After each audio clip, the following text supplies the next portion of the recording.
My name is Christina Joy. My topic is Hester Prynne's Suffering and Punishment. The symbol of suffering and punishment are Scarlett Letter A. Hester's opening stages of suffering are found throughout the book, especially chapter 5, 8, and 13. Her suffering and punishment from the Scarlet Letter changes her more than anything else. It was written by Nathaniel Hawthorne and published in 1850 in Boston. In chapter 5, on the topic of Hester at her needle, Hester is free from prison but decides not to leave Boston. Instead, she decides to stay and live alienated from townspeople.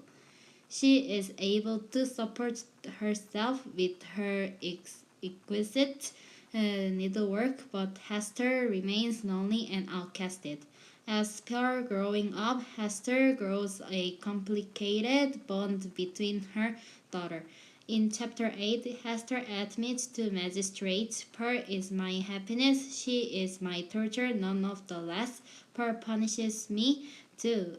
See ye not, she is the Scarlet Letter." This quote shows that Pearl constantly reminds Hester of her crime and cannot free herself from her inner guilt. This is important because it shows that Pearl is the living Scarlet Letter to Hester, but Hester loves her anyway. Hester's suffering reaches its peak in chapter 13, in which she wonders whether it was right to give birth to Pearl. Hester also thinks of the dark question, was existence worth accepting even to the happiest among them? In other words, Hester has become so alienated along with her Scarlet Letter and Pearl, the living Scarlet Letter, and that she considers the earthiness of life and even suicide. Being reminded by the Scarlet Letter all the time makes Hester feel guilty and full of shame.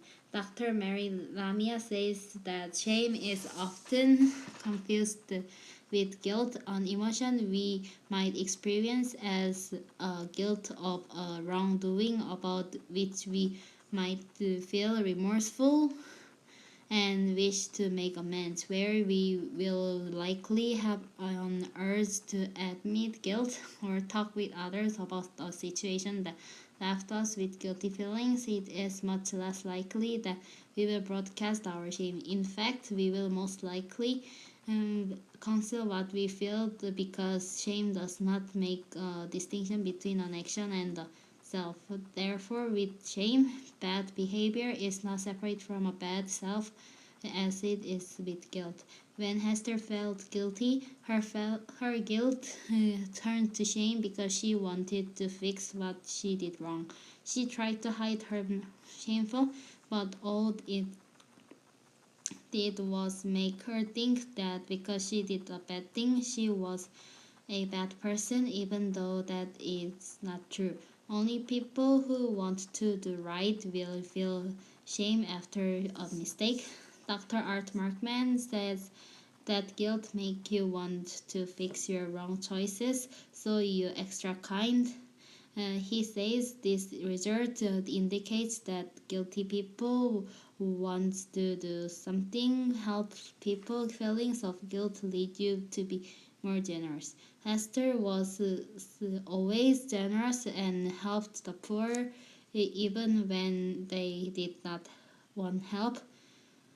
Her guilt helped to make her kind even when she couldn't be kind to herself. My personal connection is that people would always expect me to fail, telling me I would fail tests and try to distract me and make fun of me.